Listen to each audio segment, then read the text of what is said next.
Pernah nggak sih ngerasa sendirian, padahal lagi di tengah-tengah banyak orang?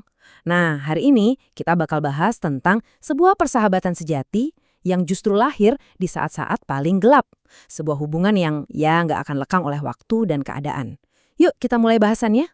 Oh, betapa sering kita kehilangan damai. Lirik ini mungkin udah nggak asing lagi buat kita ya. Ini seperti pengingat yang lembut. Kalau sebetulnya ada kedamaian yang bisa banget kita dapatkan. Tapi seringnya malah kita lewatkan. Kenapa ya? Mungkin karena kita lupa satu hal yang sangat sederhana. Membawa semuanya ke dalam doa.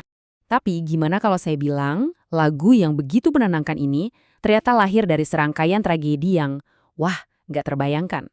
Kisah di baliknya bukan cuma akan mengubah cara kita mendengarkan lagu ini, tapi mungkin juga cara kita melihat sebuah penderitaan. Oke, kita mulai dari awal ya. Sebuah lagu yang terukir dari air mata. Ini adalah kisah sang penulisnya, Joseph M. Scriven, dan kesedihan mendalam yang justru jadi sumber inspirasinya. Jadi begini, jangan sampai salah paham. Lagu Yesus Kawan yang Sejati ini bukan lahir dari momen yang tenang dan damai. Justru sebaliknya, lagu ini digubah dari puing-puing hati yang hancur. Sebuah melodi yang ditemukan di tengah badai penderitaan pribadi yang luar biasa dalam. Coba kita bayangin ya, sekali lagi sehari sebelum hari pernikahan, calon istrinya meninggal dalam sebuah kecelakaan tragis. Hancur banget kan? Scriven akhirnya pindah dari Irlandia ke Kanada, berharap bisa memulai hidup baru. Di sana, harapan mulai tumbuh lagi. Dia menemukan cinta. Tapi, tragedi datang lagi. Tunangan keduanya jatuh sakit dan meninggal sebelum mereka sempat menikah. 2 kali. Di puncak keputusasaannya itulah ia menulis puisi ini. Bukan buat dunia, bukan untuk diterbitkan, tapi cuma buat menghibur ibunya yang lagi sakit. Nah, ini pertanyaan utamanya.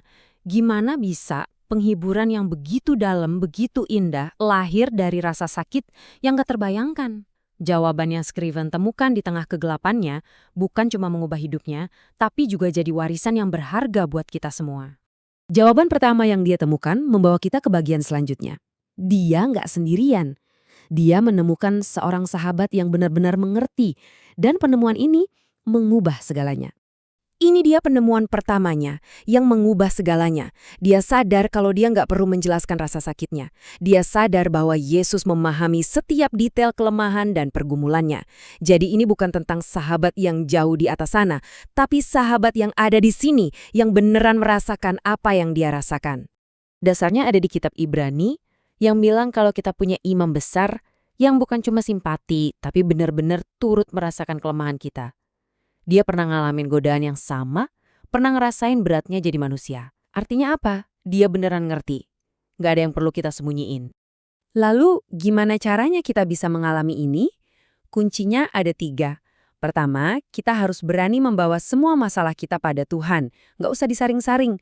Kedua, lepaskan kendali. Berhenti mencoba menyelesaikan semuanya sendirian. Dan yang paling penting, jadikan doa itu bukan cuma ritual, tapi napas hidup kita. Sebuah percakapan yang terus berjalan. Tapi mungkin ada pertanyaan lain yang muncul. Apakah persahabatan ini bisa bertahan? Terutama saat keadaan jadi sangat sulit. Dan bahkan orang-orang terdekat kita pergi meninggalkan kita. Nah, jawaban untuk pertanyaan itu membawa kita ke penemuan kedua Scriven dan bagian kita yang ketiga, sahabat yang setia. Sebuah janji kalau ada satu pribadi yang gak akan pernah pergi, bahkan ketika semua orang lain sudah meninggalkan kita. Bahkan ketika teman-teman, keluarga, dan rasanya seluruh dunia meninggalkan kita, Yesus tetap tinggal. Dia itu seperti sauh yang kokoh, fondasi yang gak akan goyah saat badai kehidupan menerpa. Ada sebuah ayat kuno di Mazmur yang rasanya seperti ditulis untuk Scriven. Sekalipun ayahku dan ibuku meninggalkan aku, namun Tuhan menyambut aku. Ini lebih dari sekedar kata-kata indah loh. Ini adalah janji yang mutlak bahwa kita nggak akan pernah sekalipun benar-benar ditinggalkan sendirian. Jadi, apa yang bisa kita lakukan? Pertama, lawan perasaan sendirian itu. Kedua, pegang erat-erat keyakinan kalau dia selalu ada, bahkan saat perasaan kita bilang sebaliknya. Dan yang ketiga, beranikan diri untuk bersandar penuh pada kesetiaannya. Dari sini kita sampai pada buah dari persahabatan ini, damai dan kekuatan. Karena hubungan ini bukan cuma tentang gimana caranya bertahan, tapi tentang gimana kita bisa benar-benar tumbuh kuat di tengah kesulitan. Inilah puncaknya. Persahabatan dengannya itu bukan cuma membuat kita jadi mampu bertahan. Hubungan ini secara aktif memberikan kita kedamaian dan kekuatan sejati yang nggak bisa kita temukan di tempat lain. Ini adalah sebuah transformasi. Yesus sendiri yang menjanjikannya. Dia bilang, damai sejahteraku kuberikan kepadamu. Lalu dia menambahkan sesuatu yang sangat penting, bukan seperti yang diberikan oleh dunia. Jadi ini bukan ketenangan yang sementara, tapi kedamaian yang dalam, yang kadang bahkan akal sehat pun nggak bisa memahaminya. Gimana caranya kita membuka pintu ke kedamaian ini? Dengan membangun hubungan yang nyata, yang pribadi dengannya. Dengan sengaja meluangkan waktu buat bersamanya. Dan dengan memilih untuk hidup dalam kepercayaan penuh hari demi hari. Sebagai penutup, kita kembali ke warisan Joseph M. Scriven. Kisahnya ternyata bukan cuma soal tragedi, tapi sebuah undangan persahabatan untuk kita semua.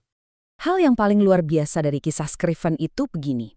Dia punya semua alasan untuk jadi pahit, untuk marah pada dunia. Tapi dia memilih jalan yang lain. Di tengah kehilangan yang tak terbayangkan, dia justru menemukan jawaban. Seorang sahabat yang gak akan pernah meninggalkannya. Jadi, warisan Scriven ini menjadi undangan buat kita hari ini. Sebuah ajakan untuk datang pada Yesus apa adanya. Untuk membuka hati kita sejujur-jujurnya. Untuk berani bersandar pada kesetiaannya. Dan untuk memulai sebuah hubungan yang akan mengubah segalanya. Pada akhirnya, inilah kesimpulan yang ditemukan Scriven. Dan yang juga tersedia buat kita. Bahwa Yesus adalah sahabat terbaik dalam hidup. Sebuah kebenaran sederhana yang membawa kekuatan, penghiburan, dan harapan abadi. Gak peduli badai apapun yang sedang kita hadapi saat ini.